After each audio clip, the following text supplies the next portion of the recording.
ఏమన్నా మనకి మీ అందరికీ వందనాలండి. మీ మధ్యకి రావడానికి ఎంతగానో సంతోషిస్తున్నాను.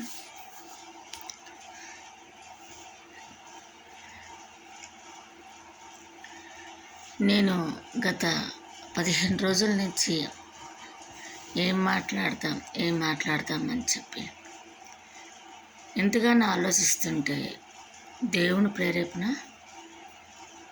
ఏది రావట్లేదు. ఏదో ఒక డిస్టర్బెన్స్, కుక్కలు అరవడం. మా రోడ్డు అంటే ఇల్లండి, రోడ్డుకి చాలా దగ్గరగా ఉంటుంది. ఈ చిన్న శబ్దం వచ్చినా క్లియర్గా వినపడుతుంది. అందుకే నైట్ టైం ఈ వీడియో చేయాల్సి వస్తుంది. మరి రోజుకు ఒక వీడియో పెడతా ఉంటారు, లేదు వారానికి ఒకటి, 2 రోజులకి ఒకటి. వాళ్ళు ఎంతో క్రియాత్మకంగా ఆలోచిస్తూ ఉంటారు. వాళ్ళకి మంచి మంచి ఆలోచనలు వస్తూ ఉంటాయి. ఇంకా నాలాంటి ముద్దోడికి ఆలోచనలు రావండి. ఏదన్నా చెప్పాలి అని డిసైడ్ అయ్యి అనుకుంటే అస్సలకి ఆలోచనలే రావు. ఎంతో సిద్ధపడితే కనుక ప్రార్థనాపూర్వకంగా దేవుని ఆత్మతో, దేవుని శక్తితో చెప్పాలనుకున్న ప్రతి మాట సొంత ఆలోచనలు కాదండి, సొంత తలంపులు కావు. ఎంతో నడిపింపు ఉంటేనే తప్ప, ఎంతో ప్రశాంతమైన ఆలోచనలు, ప్రశాంతమైన మనసు ఉంటే కనుక చెప్పలేము. చెప్పడం కూడా చాలా కష్టమండి. ఈరోజు ఏం చెప్దాం, దేవుని నడిపింపు ఏమొస్తుందండి? ఒకటి రాదండి. బైబిల్ చదువుతున్నా రాదు, ఏదైనా విందామన్నా రాదు, దేవుణ్ణి అడిగినా రాదు. కానీ దేవుని నడిపింపు ఉంటే ఎంత మంచి వర్తమానాలు వస్తాయో, ఎంత మంచి మాటలు వస్తాయో. దేవుని శక్తి కలిగి చెప్పబడాలండి. అసలు వీడియోలు చేద్దామన్నా కానీ మంచి మంచి థాట్స్ రావు, మంచి మంచి ఆలోచనలు రావండి. ఈరోజు మీ ముందుకు నేను రావడానికి గల కారణం,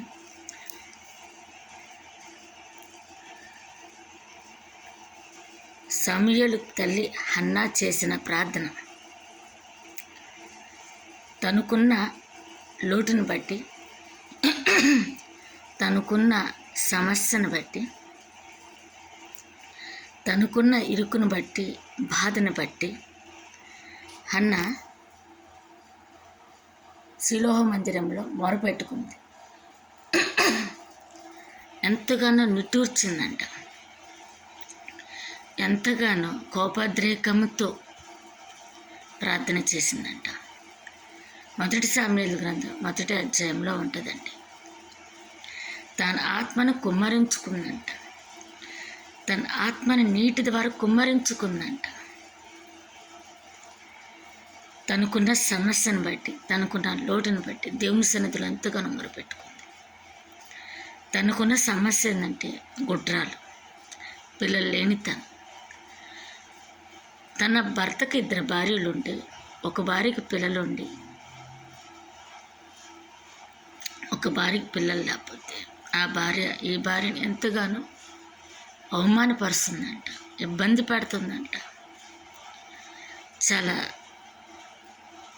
ఇసుకు తెస్తుందంట. కానీ దేవుని సన్నిధిలో గొప్ప ఒప్పందం చేసుకుందండి. ఏమని అంటే, నువ్వు కనుక నాకు ఒక కుమారుణ్ణి ఇస్తే తల వెంట్రుకలను కత్తిరీయకుండా, మరి మద్యం ముట్టకుండా ఎంతో పరిశుద్ధముగా పెంచి ఆ బిడ్డని సేవకిస్తాను అని. ఆ విధంగా ఆ తల్లి ఆ బిడ్డని ఆ విధంగా పెంచి దేవుని సన్నిధిలో వదిలేసింది. మన బిడ్డల విషయంలో మనం ఎలా ఉంటున్నాం?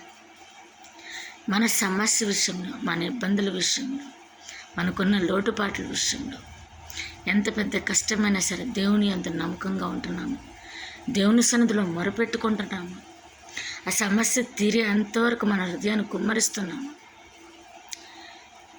కానీ మనలో ఏదన్నా ఒక లోపం ఉన్నా కానీ ఆ కార్యం అందుకోవడానికి ఎంతగానో లేట్ అవుతుందంట. చూడండి ఎంత చిన్న సమస్య అవ్వచ్చు, కానీ దేవుని సన్నిధిలో అడిగి గోజాడాలంట. నేను భక్తి సింగ్ గారి గురించి కొన్ని విషయాలు విన్నాను.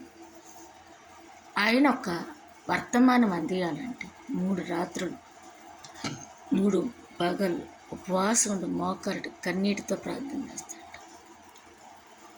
ప్రతీది కన్నీటితో అస్సలకి ప్రార్థన విజ్ఞాపనలతో మొరపెట్టుకుంటారు. ఒక్క వర్తమానం ఒక దైవజనుడు ఇవ్వాలి అంటే, లేదు నోరు తెరిచి దేవుని మాట ఒక్క మాట చెప్పాలన్నా, దేవుని తలంచాలన్నా ఎంతగానో కృషి చేస్తారు, ఎంతగానో ఆత్మసిద్ధంగా ఉంచుకుంటారు, దేవునితో సంబంధం కలిగి ఉంటారు. కొంతమంది పెద్ద దైవజనుల దగ్గర నేర్చుకొని వస్తారు, కొంతమంది మరి ట్రైనింగ్లు తీసుకుంటారు, తర్ఫీదులు తీసుకుంటారు, కొంతమంది దేవుని ఆత్మతో, కొంతమంది సొంత ఆలోచనలతో చెప్తూ ఉంటారు. ఎలా చెప్పినా సరే అండి, ఏ రకంగా చెప్పినా ఒక మానవ మనుగడని, మానవ జీవితాన్ని మార్చేదే ఉండాలి. అది కుటుంబ అవస్థ అవ్వచ్చు, ఆ బ్రతుకు మార్చేదే ఉండాలి.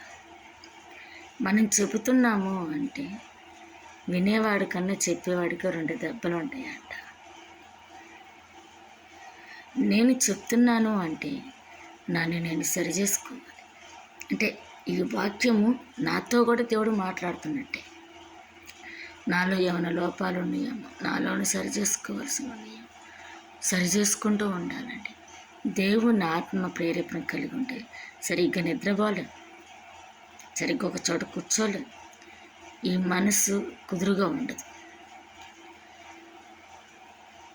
దేవుని ఆత్మ మనతో ఉంది అంటే దేవుని కలిగి ఉంటమేనండి మనం. కానీ ఎవరు ఎలా చెప్పినా సరే అది కుటుంబాన్ని తీర్చిదిద్దడై ఉండాలా, లేదా ఒక మనిషి జీవితాన్ని మార్చిదై ఉండాలా. ఏ రకంగా ఏ విధంగా చెప్పినా మనకు మేలుగా ఉండాలి. ఈ వాక్యము దేవుడు తన ఆత్మ ద్వారా మన చెవుల ద్వారా విన్న వాక్యం, మనసు ద్వారా గ్రహించిన ఈ వాక్యం మనం మార్చుకొని ఆయనకి ఇష్టమైన బిడ్డలుగా ఉండే విధంగా తన పరిశుద్ధాత్మ ద్వారా మనకి సహాయం చేసి ముందుకు నడిపించిన గాక. Amen. Thanks. Praise the lord. ఈ నా ఛానల్ని మీరు ఆదరించి, సహకరించి, సబ్స్క్రైబ్ చేసి, లైక్ చేసి, గంటను బటన్ నొక్కి మీ విలువైన సమాచారం ఇవ్వాలి. ఇంకేమైనా సలహాలు ఇవ్వాలంటే కామెంట్ రూపంలో ఇవ్వమని కోరుచున్నాను. Praise the lord.